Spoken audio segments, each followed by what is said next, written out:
Жастар еліміздің болашағы, мәдениет пен өнердің дамуына өлшеусіз үлес қосар тірегіміз. Осындай жастардың келешегіне жарқын жол сілтеу мақсатында Халықаралық ақпараттық технологиялар университетінде шеберлік сабақ өтуде. Бүгінгі кештің басты қонағы кім және қандай тәжірибесімен бөліспек? Бірге білейік. Телевизия саласындағы 10 жыл. Тәжірибе жинау, кәсіби тұрғыда шыңдалу, шығармашылық ортадағы толассыз қызу жұмыс. Бұл тележурналист Азиза Мадиярқызының бас қосудағы тоқталған басты жайттар. Осы уақыт аралығында тәжірибелі маман, үздік тележүргізуші, үздік редактор номинацияларының иегері атанып та үлгерген. Естеріңізге салсақ, Азиза Халықаралық ақпараттық технологиялар университетінің 2015 жылғы түлегі. Журналистика мамандығын үздік аяқтаған. Қазіргі таңда Шымкент қаласындағы Нар ТВ телеарнасының тұрақты жүргізушісі әрі редакторы. Бүгінгі жалпы іс-шара өте қызық өтті. Азиза ханымнан алған, Азиза ханымның әңгімелері бізге пайдасын алып келеді және өте қызықты. Бүгін мастер-класста құнды, сондай жас тілшілерге керек болар ақпараттарды алдық деген ойдамын. Өйткені өзімнің көкейімде жүрген сұрақтарға жауап алдым. Жаңақты мәтінін қалай жазу керек, қалай беру керек тақырыпты, және мысалы буллинг дейді ғой, аяқтан шалушылық болған кезде біреуден қысым көргенде қалай әрекет ету керек, міне осы сұрақтар бәрі қамтылды. Мастер-класс негізінен маған ұнады, өйткені бұл кісі өзінің тәжірибесімен бөлісті. Ол өте құнды ақпарат. Біз сол кісінің өткен жолын сараптай келе, менде де әр нәрсе мүмкін деген ой түйдім. Бұл тәжірибесі мол журналист болғандықтан өзінің тәжірибесімен бөлісті. Себебі біз барлығымыз практиканы әлі өтпедік. Мысалы, мен бірінші курспен әлі практиканы өтпедім. Бірақ соның өзінде ол атмосфераны сездіртуге тырысты.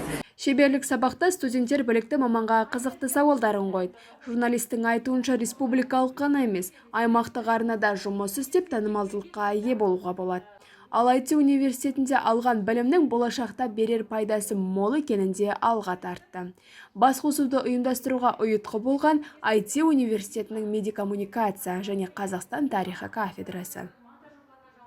Бізде енді бұндай шеберлік сағаттарын өткізу әрбір оқытушының жұмыс жоспарына жылдың басында енгізіледі. Біздің өзіміздің оқытатын пәнімізге байланысты міндетті түрде өндірісте жұмыс істеп жүрген кәсіби мамандарды шақырамыз. Шеберлік сағаттың басты мақсаты кәсіби маманнан үлгі алу, тәжірибе жинақтау. Студенттер кеш барысында Азиза ханымның авторлық сюжеттерін көріп, артықшылықтары мен кемшін тұстарын бірге талқылады. Телемаманның айтуынша аймақтық арналарда кәсіби мамандар мен техникалық құрылғылар тапшы. Сондықтан да әмбебап болуға тура келеді. Қиындыққа төтеп беру, еңбектену, көп іздену журналист үшін басты міндет екенінде алға тартты. Шара аясында мен өзімнің тәжірибеме сүйене отырып, қазіргі таңда телеарнаға жұмысқа кірген журналистің бойында қандай қасиет болу керек, қандай кедергілерге ұшырайды, қандай қателіктер болып жатады сюжет барысында. Осы жөнінде толық өзімнің тәжірибемен бөлісіп, қажетті ақпараттарды тараттым.